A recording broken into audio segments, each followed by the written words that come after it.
So this is the iPhone 11 6 years later, and we're going to go ahead and take a look at how the iPhone 11 runs on iOS 26 in this video.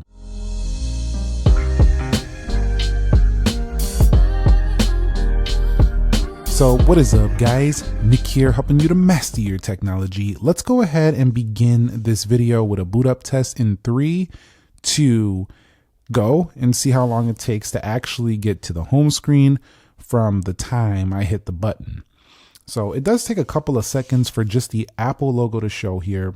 And do keep in mind, on the first couple of days, the iPhone 11 is going to be a bit probably laggy and horrible battery life at first, because the iOS has to index and kind of download all the files, get adjusted and adapted to your usage. So it can be pretty slow there. So we got to the lock screen at about 28.3 seconds. Now let me go ahead and put in my passcode, and let's go ahead and see how the phone performs when you first boot it up.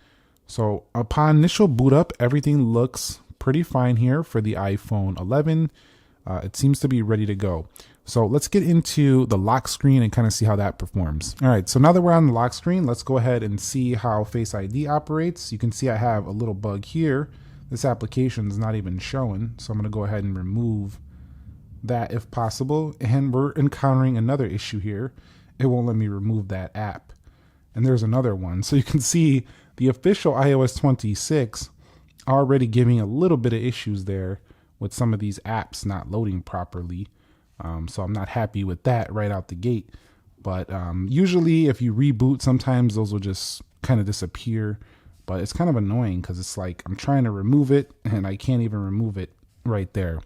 But back to the lock screen, let's go ahead and take a look how this operates. You can see the camera shows the new streamlined design.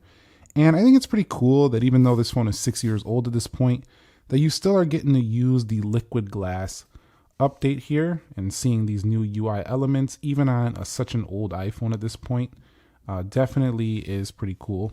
So that works fine. The flashlight seems to work fine as well. If we swipe that way, it does launch into the camera, no problem. Pulling down, hold on, let's pull down here for the notifications. That looks a little bit not smooth, if you will, right there. Coming in does look a bit smooth though. So generally going in looks good. Pulling over here from the right side, let's go ahead and check out the control center, see how the bounce effect looks. And so you can see this looks fine. Now I would expect when you go ahead to add controls that we are going to find ourselves a bit of lag in here. And yeah, it's pretty bad. It's actually worse than the 120 hertz phones, but you can still see what you got to do. But this looks pretty choppy. I can't give Apple credit on this one, but again, this is a 6-year-old phone. But this looks very, very laggy here when adding a control within the iOS 26 on iPhone 11. Now, when actually customizing those controls, it seems to be okay. So it doesn't seem to be a big issue. Let's go ahead and actually add another control in there. How about the flashlight? And we'll go ahead and move things around. And yes, that's just fine. So it's just that adding a control. I also found that to be a little bit laggy even in the newer iPhones. So I can't really knock the 11 too much there. Now, generally going through the home pages, everything seems to be still relatively smooth on here. No major issues. Going over here is just fine. You can even see those glass effects as the apps go through the wallpaper over there. Pretty nice. And then through the app library bar up here. So if we go ahead and scroll here, you can see it takes just a second for those apps to appear, but once they appear once, they're good to go. Keyboard popped up just fine.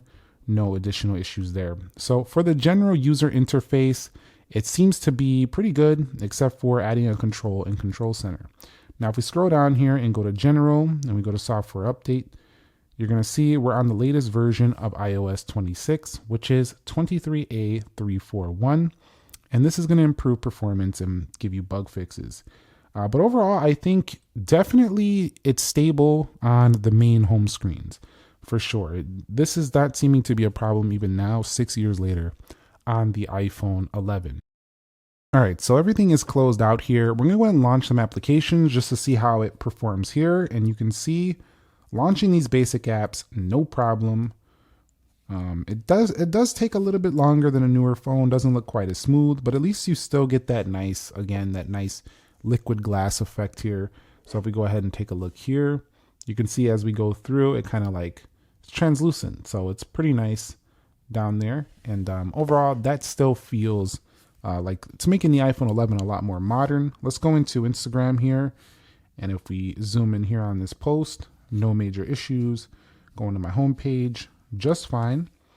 If I go ahead and type here, Pixel 10 Pro XL, you can see you shouldn't have, versus iPhone, you shouldn't have any real issues with basic apps like Instagram, for example, in typing. So what that tells me is that this phone is still functional in 2025. Is it fast? No. Is it slow?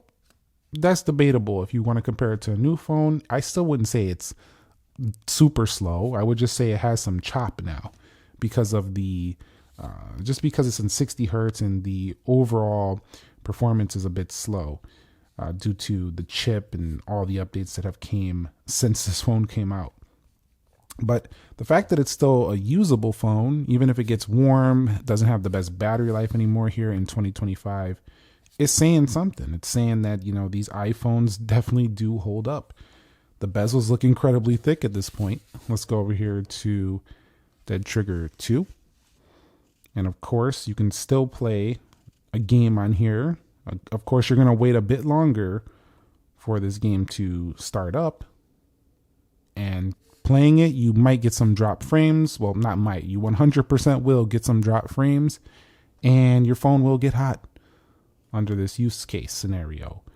But other than that, I do think you'll be pretty much fine. So let's head into Subway Surfers now. More of a casual game. This should perform even better than the previous one. And I gotta enter my age. That's not my real age. I just swiped really fast. But as we go ahead and click here, a little bit of lag there when the guy was coming down. So again, you're gonna get some lag for sure. I wouldn't call it a lag fest though. It's just some of the apps, some of the first launches and stuff of that sort. This is not a blazing fast phone anymore. Just have to have a little bit of patience. Let's go over here to Geekbench 6 and we'll go over here to Speed Test Net. We swipe up out of there. I offloaded that app to actually download it. So that one we're going to skip. But preparing for LumaFusion. No problems launching that. Just took a little bit of time. And if we go over here to Apple News, no substantial issue whatsoever. Besides a little bit of a network. I wouldn't say network, but it's taking a little bit of time to load this content up. So I do think as you're loading multiple applications for the iPhone 11, you've seen right there some chop and stutter. You will tend to bog this phone down a bit more than some of the newer phones out there, which is understandable. But for those of you still rock the 11, want to see how it performs, you're getting a good idea here. So let's head up out of here. We'll go to games right here and we'll see how it does. And it can categorize all your games here in one. And because, you know, mobile games for iPhone are pretty simple, I feel like you could still probably play most of the games on the iOS App Store, even on the iPhone 11. They might not perform very great. They might not run super fast, but if you have a little bit of patience, I'm sure you can play most of them. So that's still pretty good. The iPhone 11, after all, did have 4 gigabytes of RAM. That's much better than like 2 or 1. So you could still do majority of things. You have an Apple A13 Bionic clocked at 2.66 gigahertz, which is still okay for a phone. It's just not the blazing fast 4 gigahertz of the newer devices. So if you are in iMessage, the keyboard works fine. If you want to add things, this stuff tends to work fine. So for communications aspects, the iPhone 11 still is just fine. And so our final Geekbench 6 scores are in for this phone, and you can see that our single core is not super powerful. I mean, it's being doubled by the 16 Pro over here. We also do have the 16 Pro Max doing quite a bit better. But if you really go back all the way to something like a 13, it's nearly 700 points less than that. If we go over here to multi-core, you'll see 3577 being absolutely eclipsed by the 16 Pro. So it's probably time to upgrade, honestly, if you want better performance. We're talking about double the scores here already on the 16. So the 17s are only going to be even better, especially if you go to a Pro model. you'll have even better. But the base 17 is also strong value as well. Let's go ahead and check the heat now, because this phone does get pretty warm, especially under benchmark. So not horrible, 102, but it tends to get pretty warm under heavier use. That's one complaint I do have about the iPhone 11 now in 2025, but it's expected. You know, it's no longer as efficient as it used to be, so I can't be too hard on it, just simply because of that simple fact right there. So last thing I want to do is launch the camera on this phone and kind of just see how that goes. So that took a little bit of a second. Of course, you don't have camera control. So yeah, a little bit of a second there. If we snap a photo, shutter speed is still pretty good. If we go over here, take a photo, that's also pretty good. Video works fine. Zooming is still smooth, although there's not much of it. You can only go 3x in video. Man, that zoom is so weak now in 2025, but if you don't need too much, it's still pretty usable. And honestly, the photo game is still pretty strong on the iPhone 11. Especially on the front camera. If you remember correctly, when the 11 first came out, it was really something. They talked a lot about the camera with this phone. They spent a lot of time on the camera system here when this phone came out. I even did a dedicated tutorial, which I'm also going to do for the 17 this year, so you might want to be subscribed. But yeah, this should have been a good idea of how the 17 runs. My final verdict on it is that everything for a basic use is okay here. I will say that the phone does have not great battery life here so far on 26, but it's not like it's unusable. To me, it's just a usable basic iPhone now at this point that still could make it another year if you had to get by with it. But if you're asking the question, is it time to upgrade? That's an obvious yes, bro.